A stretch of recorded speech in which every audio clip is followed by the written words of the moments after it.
যে একটা বিপদ হয়ে গেল। টেন্ডারটা হাইরে যাওয়াতে চাচা একদম চুপচাপ হয়ে গেছে।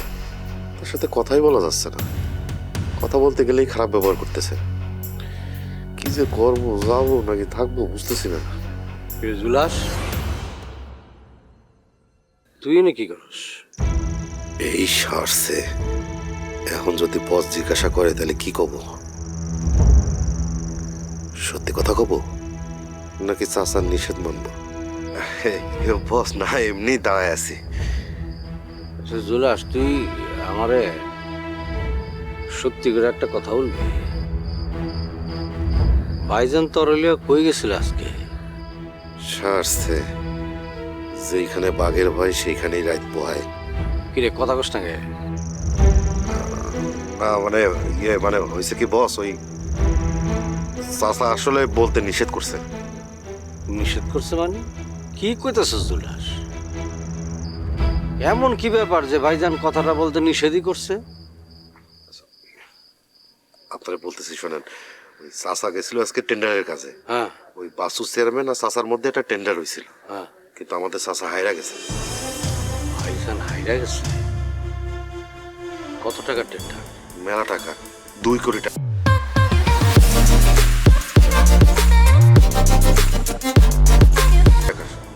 দুই কোটি টাকার টেন্ডার ভাইজান হাইরা গেছে?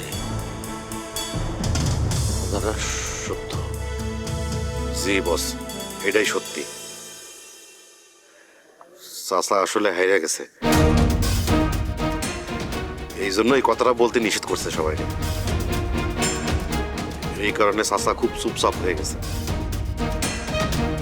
তার সামনে গেলেই আমার সাথে খারাপ ব্যবহার করতেছে। কি করবো, এখানে এসে দাঁড়ায় আছি। এত হওয়ার কথা। আমার ভাই এই প্রথম বাচ্চু চেয়ারম্যানের কাছে কোনো কিছুতে হারছে, তা আবার 2 কোটি টাকার টেন্ডার। অথচ যে নিজে কখনো হারতে দেখতে পারে না,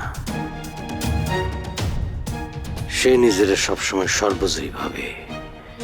এইবার তার আত্মবিশ্বাসের সিট দিল বুঝলা। আচ্ছা ঠিক আছে, বুঝলাম। তার মানে হলো তার একটু একা থাকতে দিতেই হবে, তাই তো? হ্যাঁ জি বস। আজকের রাতটা ভাইয়ের জন্য অন্যরকম একটা রাত।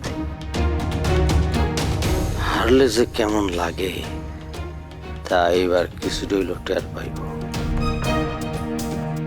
যাক, আল্লাহ ওনারে ধৈর্য ধরার তৌফিক দান করুক।